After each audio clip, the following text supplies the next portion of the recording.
We'll talk about that. It's quite poor.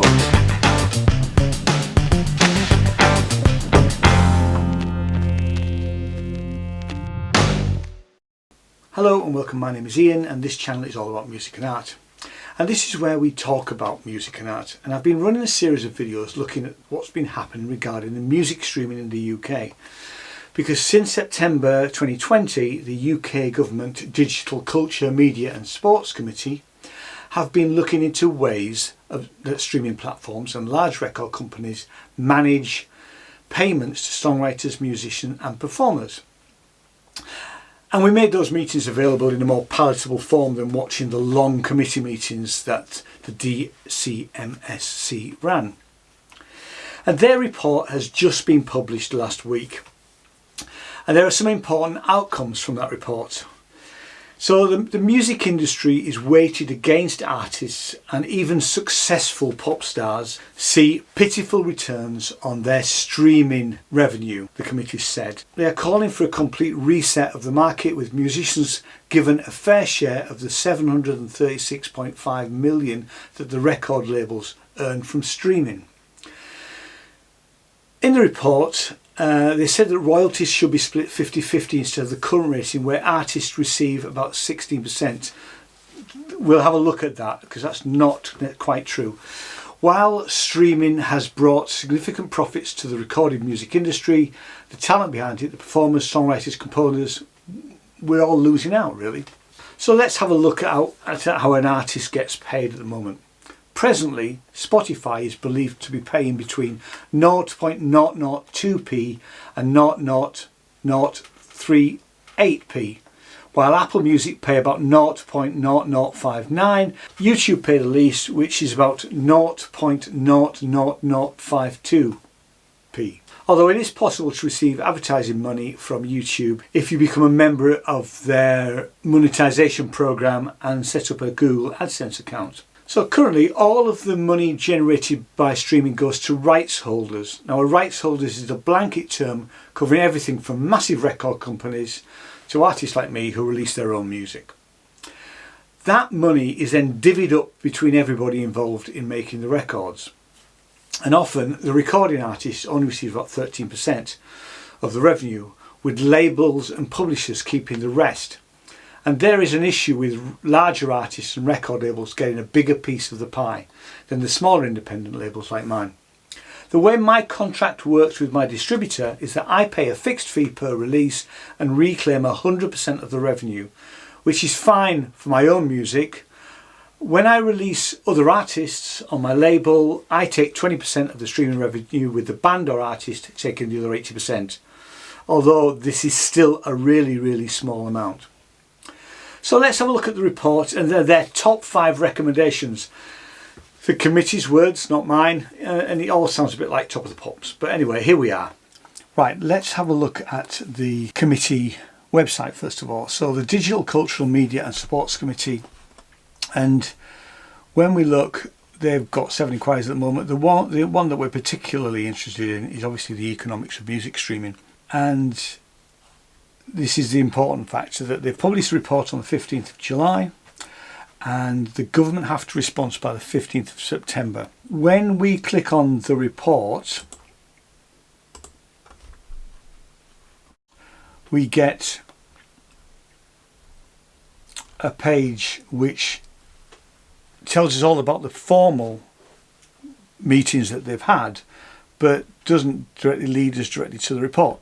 If we want to have a look at the report, there is a link here which is publications, and we've got it. For some reason it's a second report, Economics into Music Streaming. I couldn't find a first report, and then we can click on that and view that as a PDF. Let me find it, and it's quite a weighty tome. Even when I just looked at the conclusions and recommendations, that in itself is, it goes from page 103 all the way through to 108. there's still quite a bit of reading to get through there. There is also a more palatable document, which is the one that we're really going to look at, because it's this, and I'll put the links to all of these down below so that you can view them at your pleasure. But music streaming must modernise. Is anybody listening? Good point. Is anybody in the government listening? That's the main point. And it goes through the background of the pandemic and 4 reasons for the current music streaming model, is why it's not working. And I'll let you out, and there are some stats. It's quite a good read, is this.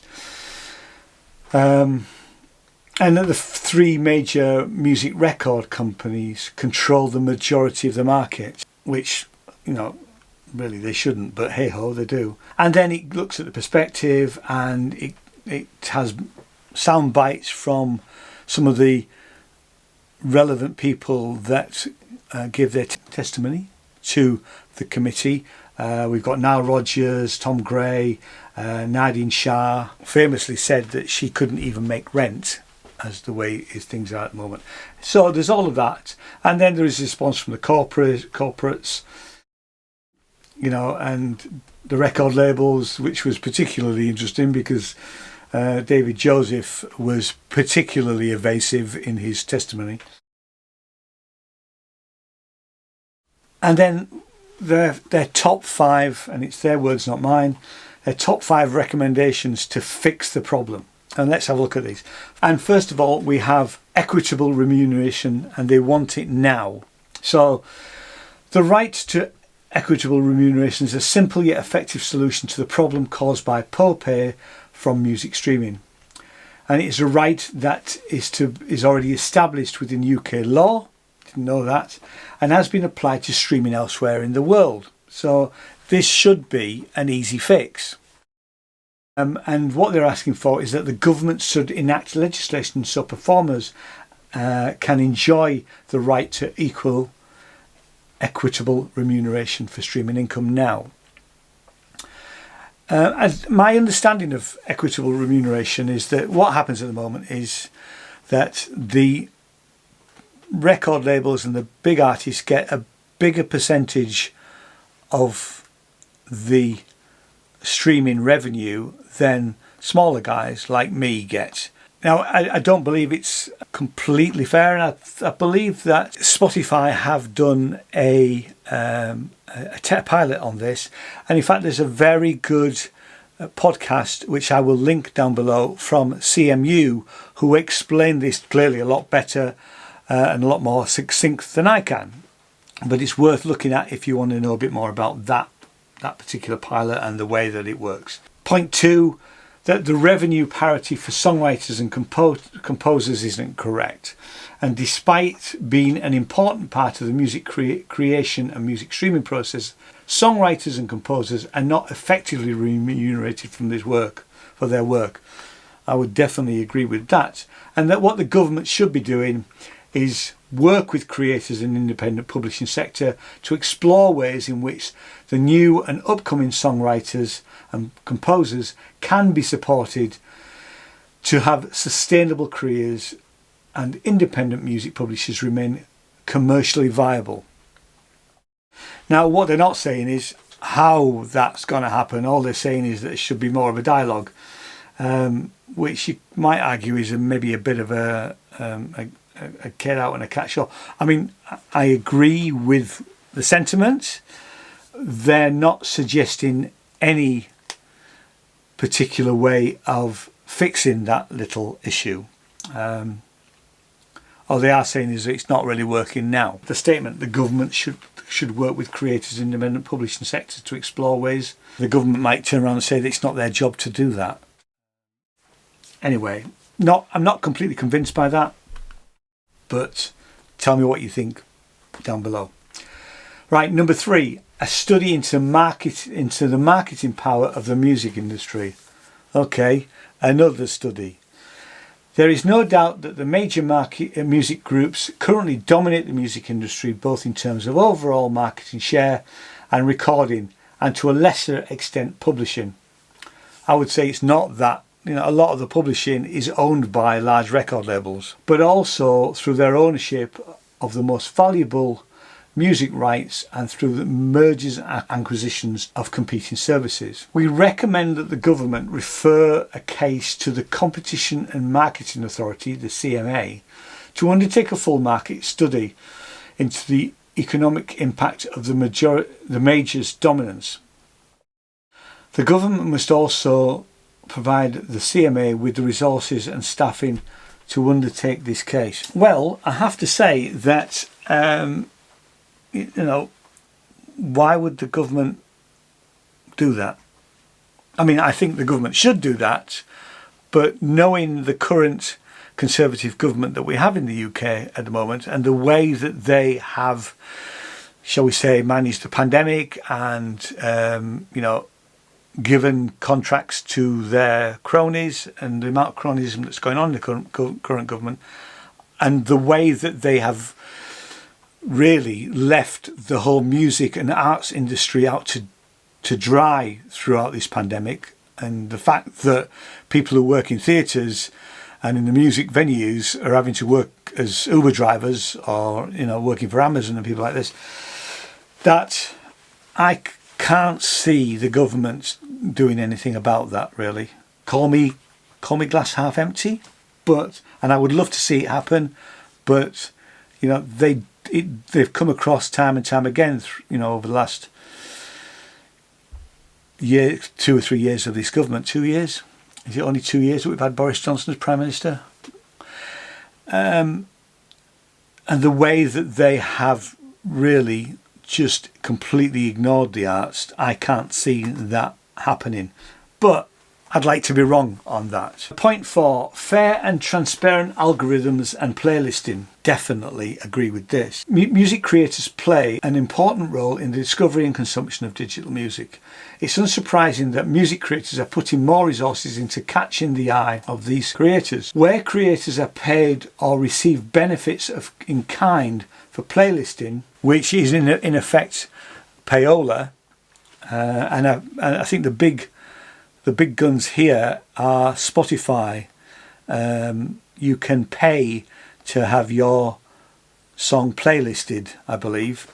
Not something I would ever condone, or you wouldn't find me doing it. The committee recommend that they are subject to a code of practice developed by the Advertising Standards Authority, similar to social media influencers, to ensure that the decisions they make are transparent and ethical. Completely agree with that, and I think it should happen. It'd be interesting to see how the government respond to that, because it's not a fair playing field at the moment. It'd be interesting to see. And the last one is to address concerns about safe harbour, to ensure that music creators and companies prosper in a globally important UK music market. The government must provide protection for rights holders that are at least as strong as those provided in other jurisdictions, and I think they're talking about what happens in America here. As a priority, the government should introduce robust and legally enforced obligations to normalise licensing arrangements for user-generated content hosting services to address the market distortions and the music streaming value gap. There's a bit of gobbledygook going on in there, but actually, it isn't a fair playing field. You could argue that some of what the committee have said hasn't gone far enough. And like I say, I've not read the whole 26 points. There may be other stuff in there, but that's their top 5 points. And I'd like to see more, but it'd be interesting to see how the government respond, and we'll have to wait until September to find out about that, really. So what they've also said, we have made these recommendations to the government, and the government now has 2 months to respond to our report. It tells us when the report was published and the full details of where the inquiry can be found on their website.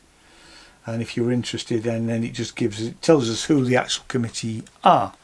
Now, if you've watched all of the committee meetings, I know these people pretty well, like my next door neighbour, to be honest. So it's interesting to see that that the committee is weighted towards Conservatives rather than Labour, and there is only one SNP MP in there. And that's maybe to do with how many seats there are in the House of Parliament. Don't quite know, but anyway, universally, they seem to be, the committee seem to be singing from the same hymn sheet.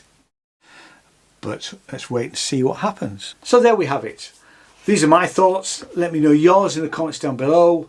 I'll link to all of the other documents in the description, and we'll have to wait until September when the shambles of a government, getting political, respond to this report. If you'd like to subscribe, that would be lovely. And you can always click that little bell if you want to be notified when I post new content, and a thumbs up is always much appreciated.